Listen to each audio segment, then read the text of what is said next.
Top quality और consistent performance के लिए सिर्फ सिल्वर पंप नाम याद रखना।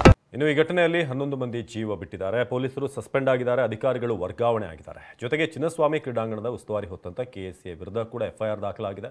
ಆದರೆ ಇದೇ ವಿಚಾರಕ್ಕೆ ಸರ್ಕಾರದ ವಿರುದ್ಧ ಕೆಎಸ್ಸಿಎ ಸಮರ ಸಾರಿದೆ. ಇದಕ್ಕೆ ಸರ್ಕಾರ ಕೂಡ ಕೌಂಟರ್ ಕೊಡೋಕೆ ಮುಂದಾಗಿದೆ.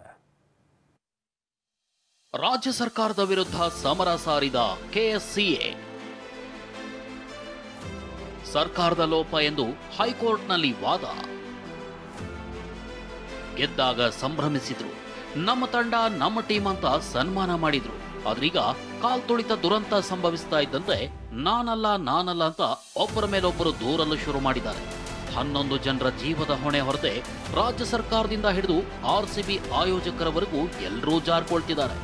ಕಾಲ್ ತುಳಿತ ದುರಂತದ ಬಗ್ಗೆ ದಾಖಲಾದ ಎಫ್ಐಆರ್ನಲ್ಲಿ ಕರ್ನಾಟಕ ಕ್ರಿಕೆಟ್ ಅಸೋಸಿಯೇಷನ್ ಆರ್ಸಿಬಿ ಆಯೋಜಕರನ್ನ ಹೊಣೆ ಮಾಡಲಾಗಿದೆ. ಆದರೆ ಇದರ ವಿರುದ್ಧ ಹೈಕೋರ್ಟ್ ಮೊರೆ ಹೋದ ಕೆಎಸ್ಸಿಎ ಇದಕ್ಕೂ ನಮಗೂ ಸಂಬಂಧವೇ ಇಲ್ಲ ಅಂತಿದೆ.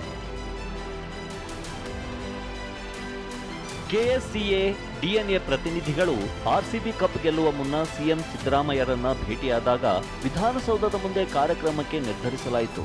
ಸರ್ಕಾರ ಇದಕ್ಕೆ ಬೆಂಬಲಿಸಿತ್ತು. ಮುಖ್ಯ ಕಾರ್ಯದರ್ಶಿ ಸಮಾರಂಭದ ಮೇಲ್ವಿಚಾರಣೆ ನಡೆಸಿದ್ರು. ಸಂಭ್ರಮಾಚರಣೆಗೆ ಕರೆ ಕೊಟ್ಟಿದ್ದೇ ರಾಜ್ಯ ಸರ್ಕಾರ. ಸಿಎಂ ಡಿಸಿಎಂ ಸಚಿವರು ವೇದಿಕೆಯಲ್ಲಿ ಆಟಗಾರರನ್ನ ಸನ್ಮಾನಿಸಿದ್ದಾರೆ.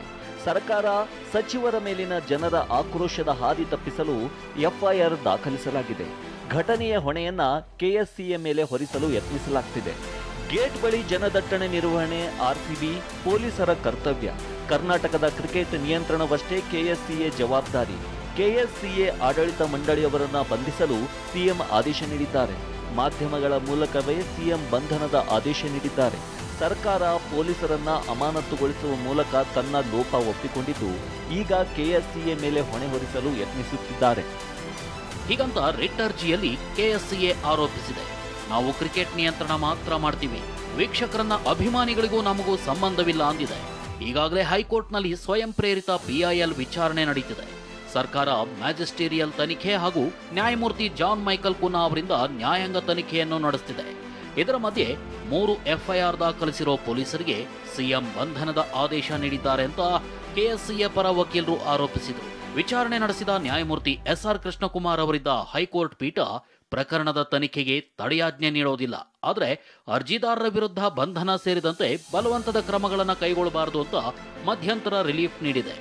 ಅರ್ಜಿದಾರರು ತನಿಖೆಗೆ ಸಹಕರಿಸಬೇಕು, ಅನುಮತಿ ಇಲ್ಲದೆ ಕೋರ್ಟ್ ವ್ಯಾಪ್ತಿ ಬಿಟ್ಟು ತೆರಳದಂತೆ ಷರತ್ತುಗಳನ್ನು ವಿಧಿಸಿದೆ. ಮಾನ್ಯ ನ್ಯಾಯಾಲಯ ಎಲ್ಲ ವಿಷಯಗಳನ್ನು ಪರಿಗಣಿಸಿ ಯಾವುದೇ ವಿಧವಾದಂತಹ ಕೋಯರ್ಸಿವ್ ಸ್ಟೆಪ್ಸನ್ನು, ಯಾವುದೇ ವಿಧವಾದಂಥ ಅರೆಸ್ಟ್ ಮುಂತಾದಂತಹ ಕಠಿಣ ಕ್ರಮಗಳನ್ನು ಯಾರ ವಿರುದ್ಧವಾಗ್ಲೂ ಅರೆಸ್ಟ್ ಮುಂತಾದ ಯಾವುದೇ ಕ್ರಮಗಳನ್ನು ತೆಗೆದುಕೋಬಾರ್ದು. ಅವರು ತನಿಖೆಗೆ ಸಹಕರಿಸಬೇಕು, ನ್ಯಾಯಾಲಯದ ವ್ಯಾಪ್ತಿಯಲ್ಲಿ ಬಿಟ್ಟು ಹೊರಗಡೆ ಹೋಗುವಂಗಿಲ್ಲ ಅಂತಕ್ಕಂಥ ಕಂಡೀಷನ್ನಾಗಿ ಒಂದು ರೆಸ್ಪೈಟ್ನ ಮಾನ್ಯ ನ್ಯಾಯಾಲಯ ಕೊಟ್ಟಿದೆ. ವಿಧಾನಸೌಧ ಕಾರ್ಯಕ್ರಮದ ಆದೇಶ ಪ್ರತಿ ರಿಲೀಸ್. ಅತ ಕೋರ್ಟ್ನಲ್ಲಿ ಮಧ್ಯಂತರ ತಡೆಯಾಜ್ಞೆ ನೀಡಿದ ಹೊತ್ತಲ್ಲೇ ಕೆಎಸ್ಸಿಎ ರಾಜ್ಯ ಸರ್ಕಾರಕ್ಕೆ ವಿಧಾನಸೌಧ ಕಾರ್ಯಕ್ರಮದ ಅನುಮತಿ ಕೋರಿರೋ ಪತ್ರ ರಿಲೀಸ್ ಆಗಿದೆ. ರಾಜ್ಯ ಸರ್ಕಾರ 19 ಷರತ್ತುಗಳನ್ನು ಹಾಕಿ ಆದೇಶ ನೀಡಿರೋ ದಾಖಲೆಯನ್ನು ಬಿಡುಗಡೆ ಮಾಡಲಾಗಿದೆ. ಕೆಎಸ್ಸಿಎ ಸಂಸ್ಥೆಗೆ ರಾಜ್ಯ ಸರ್ಕಾರ 19 ಷರತ್ತುಗಳನ್ನು ವಿಧಿಸಿ ಕಾರ್ಯಕ್ರಮಕ್ಕೆ ಅನುಮತಿ ಕೊಟ್ಟಿತ್ತು. ಟೆಂಟ್ಗಳು ಅಥವಾ ಸಿದ್ಧತೆಗಳಿಗೆ 15 ಲಕ್ಷ ಠೇವಣಿ ಇಡಬೇಕು. ರಾಜ್ಯ ಕ್ರಿಕೆಟ್ ಸಂಸ್ಥೆಯೇ ಆಸ್ತಿ ಹಾನಿಯ ಜವಾಬ್ದಾರಿ ಹೊರಬೇಕು. ಸಂಚಾರ ವ್ಯವಸ್ಥೆಗೆ ಅಡಚಣೆಯಾಗದಂತೆ ಕಾರ್ಯಕ್ರಮ ನಡೆಸಬೇಕು. ಪ್ರತಿಮೆ, ರಸ್ತೆ, ಉದ್ಯಾನವನಕ್ಕಾಗಲಿ ಧಕ್ಕೆ ಆಗಬಾರದು. ಕಚೇರಿ ಕೆಲಸಗಳಿಗೆ ಯಾವುದೇ ತೊಂದರೆ ಆಗಬಾರದು. ಸಿದ್ಧಪಡಿಸಿದ ಆಹಾರ ಪದಾರ್ಥಗಳನ್ನೇ ತರಬೇಕು.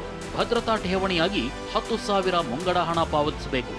ಯಾವುದೇ ಅವಘಡ ಸಂಭವಿಸಿದ್ರೂ ಸಂಸ್ಥೆಯೇ ಜವಾಬ್ದಾರಿ. ಹೀಗೆ 19 ಷರತ್ತುಗಳನ್ನೊಳಗೊಂಡ ಆದೇಶವನ್ನ ರಾಜ್ಯ ಸರ್ಕಾರ ನೀಡಿತ್ತು. ಇದು ಈಗ ಹೊರಬಂದಿದೆ. ಹೀಗಾಗಿ ರಾಜ್ಯ ಸರ್ಕಾರವೇ ಕಾರ್ಯಕ್ರಮ ನಡೆಸಲು ಕೋರಿತ್ತು ಅನ್ನೋ ಕೆಎಸ್ಸಿಎ ವಾದವನ್ನ ತಳ್ಳಿಹಾಕಲು ಯತ್ನಿಸಲಾಗಿದೆ.